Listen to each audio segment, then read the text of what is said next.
नमस्कार विद्यार्थी मित्रों, वंदे मातरम। धोरण 12 कॉमर्स सब्जेक्ट बीए चैप्टर 5 कर्मचारी व्यवस्था। तो आ चैप्टरना छेल्ला लेक्चરમાં આપણે ભરતી વિશે વાત કરતા હતા, બરાબર? આપણે ભરતીનો અર્થ, ભરતીના કારણો, ભરતીના પ્રાપ્તિ સ્થાનો વિશે વાત કરેલી. તો આ લેક્ચરમાં આપણે ભરતીના આંતરિક પ્રાપ્તિ સ્થાનો વિશે ડિટેલમાં વાત કરવાની છે, બરાબર? તો આ સવાલ તમને 5 માર્ક્સમાં કે 2 માર્ક્સમાં પૂછાઈ શકે, બરાબર? 5 માર્ક્સમાં પૂછાય તો ડિટેલમાં સમજાવવાનું હોય, અને જો 2 માર્ક્સમાં પૂછાય કે ભરતીના આંતરિક પ્રાપ્તિ સ્થાનો જણાવો તો એના ખાલી તમારે મુદ્દા 4 જણાવવાના હોય, બરાબર? તો આપણે ડિટેલમાં એક પછી એક મુદ્દો સમજતા જઈએ. સવાલ કયો છે? ભરતીના આંતરિક પ્રાપ્તિ સ્થાનો સમજાવો. ભરતીના પ્રાપ્તિ સ્થાનો એટલે ભરતી ક્યાંથી થઈ શકે એમ, અને આંતરિક પ્રાપ્તિ સ્થાનો એટલે ભરતી આપણે ધંધાની અંદરથી જ કર્મચારીની ભરતી કરવાની છે. તો ચાલો જોતા જઈએ. પહેલો મુદ્દો છે બઢતી આપીને ભરતી કરવી. બઢતી આપીને. તો હવે બઢતી આપીને ભરતી કઈ રીતે કરાય? તો સાંભળો કે સપોઝ કે આપણા ધંધામાં કોઈ જગ્યા ખાલી પડેલી છે, બરાબર? સપોઝ કે આ વેચાણ અધિકારીની જગ્યા ખાલી પડેલી છે, બરાબર? વેચાણ અધિકારી છે નિવૃત્ત થઈ ગયા કે એને રાજીનામું આપી દીધું કે XYZ ગમે તે, પણ એની જગ્યા ખાલી પડેલી છે. તો એના માટે આપણી પાસે એક ઉપાય છે કે આ વેચાણ અધિકારીની જગ્યા ખાલી છે. આ વેચાણ અધિકારીની નીચે ઘણા બધા કર્મચારીઓ, વેચાણ વિભાગમાં ઘણા બધા કર્મચારીઓ કામ કરતા હોય, બરાબર? તો એ બધાય કર્મચારીનું આપણે ઓબ્ઝર્વેશન કરીએ, બરાબર? બધાયની લાયકાત, આવડત, એનું કામ, એની વફાદારી વિશે આપણે જોઈએ. એમાંથી જે કર્મચારી આપણને યોગ્ય લાગે કે ભાઈ આની પાસે આવડત છે, પ્રામાણિક છે આ કર્મચારી, તો આપણે એ કર્મચારીને શું બનાવી દેવાનું? વેચાણ અધિકારી બનાવી દેવાનું. જે હોદ્દા પર હોય એના કરતાં એને ઊંચો હોદ્દો આપીએ એટલે બઢતી કરી કહેવાય, બરાબર? પ્રમોશન, બઢતી. તો આવી રીતે બઢતી આપીને પણ આપણે ભરતી કરી શકીએ. તો ચાલો જોઈએ અંદર કે જ્યારે એકમમાં નવી જગ્યા ઊભી થાય, નવી જગ્યા ઊભી થાય એટલે સપોઝ કે આપણે બીજી બ્રાન્ચ ખોલી, બરાબર? તો એમાં વેચાણ અધિકારી, ખરીદ અધિકારી બધા રાખવા જ પડે. નવી જગ્યા ઊભી થઈ, અથવા તો કોઈ જગ્યા ખાલી પડે. સપોઝ કે વેચાણ અધિકારી હતા જ પણ એને રાજીનામું આપી દીધું તો એની જગ્યા ખાલી પડી. તો નવી જગ્યા ઊભી થાય કે કોઈ જગ્યા ખાલી પડે ત્યારે સંચાલકો શું કરે? તો કે વર્તમાન કર્મચારી હોય ને, જે આપણા હાલમાં આપણે ત્યાં કામ કરે છે, એ કર્મચારીનું કામ, લાયકાત, આવડત, વફાદારી જોવે, એનું મૂલ્યાંકન કરે અને એના આધારે કોઈ કર્મચારીને શું આપી દે? બઢતી આપી દે, એટલે કે ઊંચા હોદ્દા પર સ્થાન આપી દે. કર્મચારીને ઊંચો હોદ્દો મળે, બરાબર? એટલે કર્મચારીનો જુસ્સો, વફાદારી, આત્મવિશ્વાસ વધે. આપણે જે પોસ્ટ પર હોઈએ એના કરતાં આપણને ઊંચી પોસ્ટ મળે તો આપણો કામ કરવાની ધગશ, આપણો ઉત્સાહ, આપણો કોન્ફિડન્સ વધી જાય. પ્લસ કર્મચારીનો પગાર, હોદ્દો, સત્તા પણ વધે. ઊંચો હોદ્દો મળે એટલે પગાર, હોદ્દો, સત્તા બધામાં વધારો થાય, બરાબર? તો આ આપણે શું કર્યું? બઢતી આપીને ભરતી કરી, બરાબર? એના પછી બીજો મુદ્દો બદલી કરી. તો એમાં શું કરવાનું છે આપણે? આમાં પણ સેમ વસ્તુ છે કે આપણા ધંધામાં કોઈ જગ્યા ખાલી પડી છે, બરાબર? આપણે પાછું એક એક્ઝામ્પલ લઈ લઈએ. ચાલો કે વેચાણ અધિકારી છે ને એની જગ્યા ખાલી પડી છે, બરાબર? વેચાણ અધિકારીએ રાજીનામું આપી દીધું કે એ નિવૃત્ત થઈ ગયા, બરાબર? આપણે કંપની છોડી દીધી, ગમે તે. વેચાણ અધિકારીની જગ્યા સપોઝ કે ખાલી પડી છે તો ત્યાં આપણે ભરતી કરવાની છે. તો આપણે ભરતી કરવા માટે કયો મુદ્દો ઉપાડ્યો છે? બદલી કરીને ભરતી કરવી, બરાબર? તો એક એક્ઝામ્પલ આપણે લઈએ કે વેચાણ અધિકારીની જગ્યા ખાલી પડી છે, બરાબર? અને આપણો જે ખરીદ વિભાગ છે એમાં 2 અધિકારીઓ છે. પહેલા વધારે ખરીદીનું પ્રમાણ રહેતું હોય એટલે આપણે એમાં મેનેજમેન્ટ કરવા માટે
બદલી કરીએ ને એટલે કર્મચારીના હોદ્દામાં કોઈ ફેરફાર નથી થતો, એ વાત જાણી લેજો, બરાબર?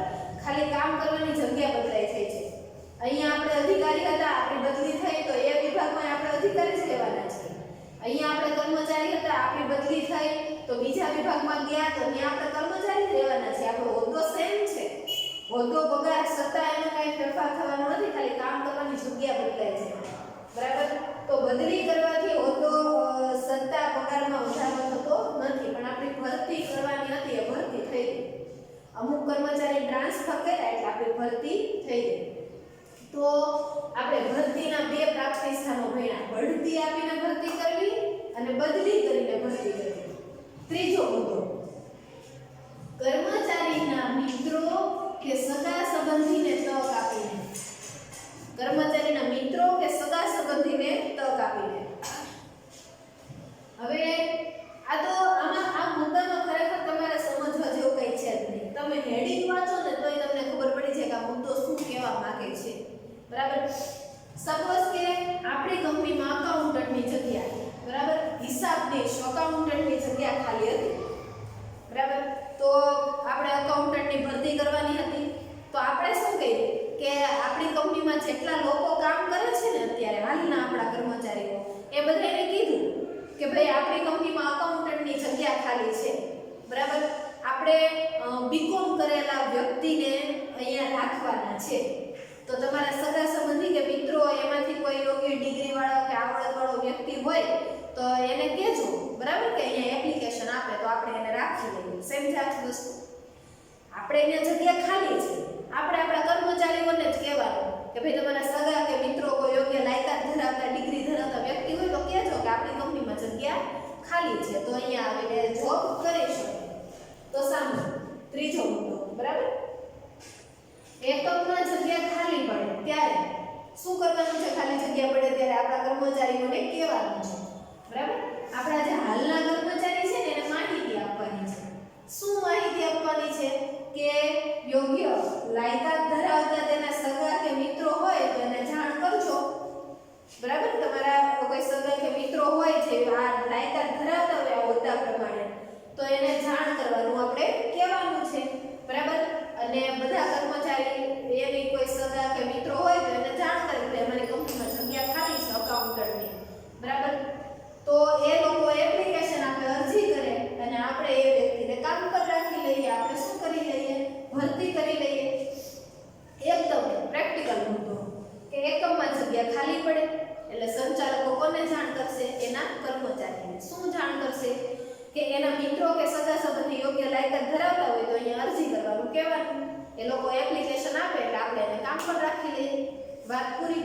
આગળ શું કીધું છે જો કે આપણા સગા કે મિત્રોની ભરતીમાં આપણે સહભાગી બન્યા, બરાબર? આપણે કોઈ કર્મચારીના મિત્રને કામ પર રાખી લીધો તો પેલો જે કર્મચારી આપણો પેલા હતો એને શું થાય કે જો મેં મારા મિત્રને જોબ અપાવડાવ્યો, બરાબર? એને ગર્વની લાગણી થાય, મેં મારા મિત્રને કામ પર ચડાવ્યો, મેં મારા મિત્રની ભરતી કરાવી. એમ સગા કે મિત્રની ભરતીમાં સહભાગી થવાની તક મળે એટલે કર્મચારીનો ઉત્સાહ વધે અને ગર્વની લાગણી અનુભવે. આપણને થાય કે જો આ મારા મિત્રને કે સગાને મેં જોબ અપાવડાવી, એમ આપણે ગર્વની લાગણી અનુભવીએ, આપણને ઉત્સાહ થાય કામ કરવાનો. તો આપણે આંતરિક પ્રાપ્તિ સ્થાનો 3 ભણ્યા, બરાબર? એના પછી ચોથો મુદ્દો છે અગાઉ છૂટા કરેલા કર્મચારીને પરત બોલાવીને ભરતી કરી શકાય. સપોઝ કે 2 મહિના પહેલા એવું બનેલું, એક્ઝામ્પલ તરીકે કે ભાઈ માર્કેટમાં બહુ મંદી હતી, બરાબર? અને આપણે કર્મચારી છે એની આટલા બધા કર્મચારીની આપણે જરૂર નથી, બરાબર? તો આપણે અમુક કર્મચારીને છૂટા કરી દીધેલા કારણ કે આપણી પાસે કામ જ નહોતું, બરાબર? એ લોકોને પગાર આપવો આપણને પોસાય એમ હતો નહીં, મંદી હતી, કઈ કામ નહોતું, એને પગાર આપવો પોસાય એમ નહોતો. તો આપણે અમુક કર્મચારીને શું કરી દીધેલા? છૂટા કરી દીધેલા, બરાબર? પછી હવે પાછી તેજી આવી, આપણે કામ વધી ગયું, આપણે કર્મચારીની જરૂર છે તો શું કરાય? પેલા છૂટા કરેલા આપણા કર્મચારી હતા ને, જો એ બીજે કામ પર ન જડ્યા હોય ને તો આપણે એને જ પરત બોલાવી લેવાય, બરાબર? આવી રીતે પણ ભરતી થઈ શકે. સામે ભૂતકાળમાં એટલે થોડાક સમય પહેલા જે કર્મચારીઓ આપણા એકમમાં કામ કરતા હતા, અમુક કર્મચારીઓ 2-4 મહિના પહેલા આપણી કંપનીમાં જ કામ કરતા હતા, પણ ત્યારે આપણે એને છૂટા કરી દીધેલા કોઈ કારણસર, બરાબર? ભૂતકાળમાં જે કર્મચારીઓ એકમમાં કામ કરતા હોય અને કોઈ કારણસર તેમને છૂટા કરી દેવામાં આવ્યા હોય, પછી જરૂરિયાત ઉદ્ભવે, હવે સપોઝ કે કામ વધી ગયું, બરાબર? આપણે તો નવા કર્મચારીની જરૂર છે, તો જરૂરિયાત ઉદ્ભવે તો પહેલા જે છૂટા કરેલા કર્મચારી છે ને એને જ પરત બોલાવીને ભરતી કરી શકાય. જો એ લોકો અન્ય જગ્યાએ કામ પર નહીં ચડી ગયા હોય તો આપણે એને પરત આવી જશે, બરાબર? એના પછી પાંચમો મુદ્દો છે, ધ્યાનથી સાંભળજો, બઢતી સાથે બદલી કરીને ભરતી કરી શકાય. બઢતી ભણ્યા, બદલી પણ ભણ્યા, આ બે સાથે કરવાનું છે, બઢતી અને બદલી. ધ્યાનથી આખો મુદ્દો જોજો કે સપોઝ કે આપણી કંપની જે છે, બરાબર, એ અમદાવાદમાં આવેલી છે,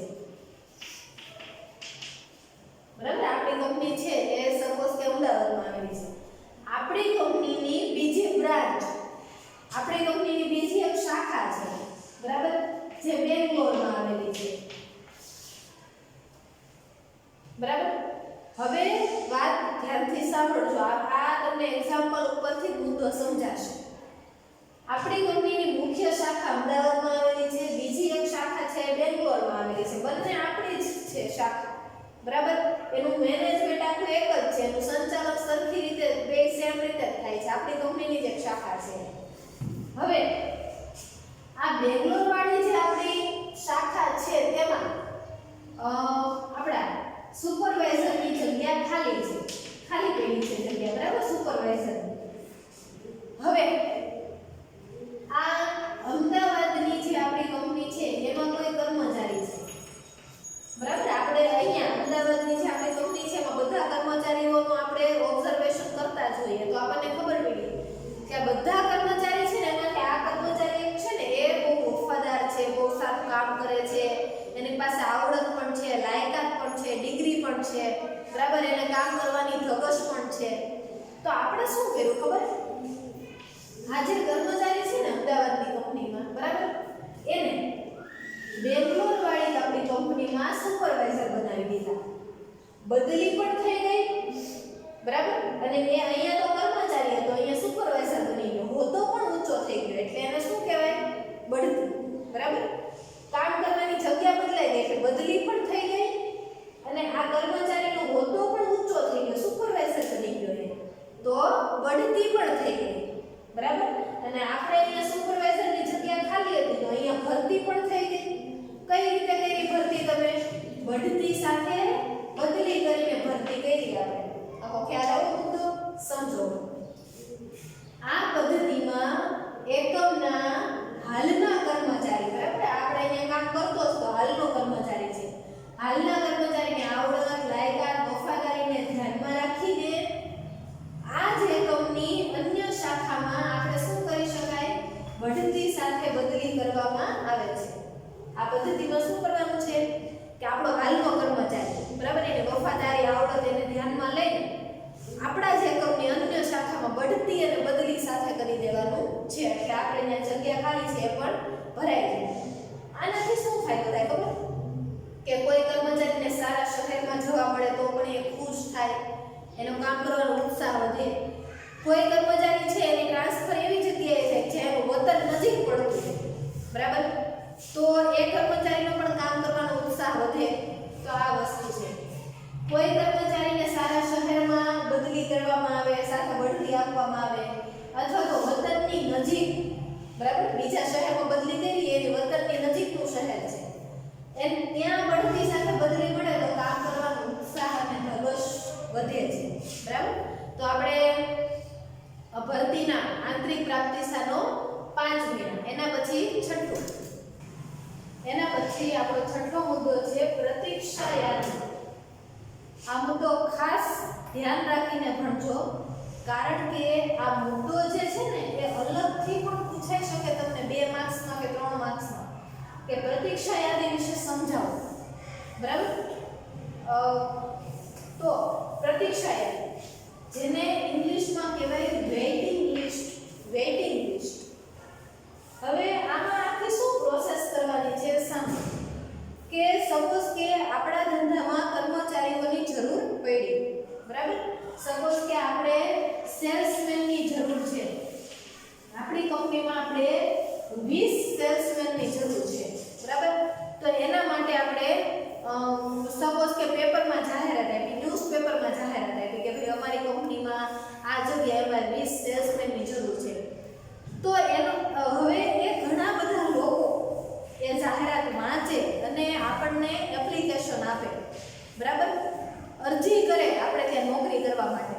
તો જરૂરી નથી કે 20 જ લોકો આવશે. આ જાહેરાત વાંચે તો 100 લોકો પણ આવે, 200 લોકો પણ આવે, 50 પણ આવે અને 500 પણ આવી શકે ને, બરાબર. પણ આપણે કેટલા જોઈએ છે? 20, બરાબર. હવે સાંભળો કે આપણે ન્યૂઝપેપરમાં જાહેરાત આપી કે અમારા સેલ્સમેન જોઈએ છે, બરાબર. આ ડિગ્રી વાળા, આટલી અનુભવ વાળા, આપણે એવી જાહેરાત આપી, બરાબર. પછી એ જાહેરાત વાંચીને સપોઝ કે આપણે ત્યાં 100 વ્યક્તિઓએ અરજી કરી, બરાબર. 100 વ્યક્તિઓ આપણે ન્યાય અરજી કરી. આપણે કઈ 100 એ 100 ને રાખી નથી લેવાના, આપણે 20 જ રાખવાના છે. તો આપણે શું કરીએ ખબર? આ 100 એ 100 વ્યક્તિ છે ને એની એપ્લિકેશન વાંચીએ, બરાબર. પછી એમાંથી આપણને એપ્લિકેશન યોગ્ય ન લાગે એને રિજેક્ટ કરી દઈએ, બરાબર. સપોઝ કે 10 લોકોની એપ્લિકેશન રિજેક્ટ થઈ ગઈ, બાકી કેટલા વધ્યા? 90, બરાબર. પછી આપણે એની ડિગ્રી ને એ બધું જોયું, બરાબર. જે લોકોની ડિગ્રી યોગ્ય નહોતી એને ના પાડી દીધી, જે લોકોને અનુભવ નહોતો એને ના પાડી દીધી. તો બીજા 20 લોકો એમ નીકળી ગયા, બાકી કેટલા વધ્યા? 70 લોકો, બરાબર. પછી આ 70 લોકોનું આપણે ઇન્ટરવ્યુ લીધું.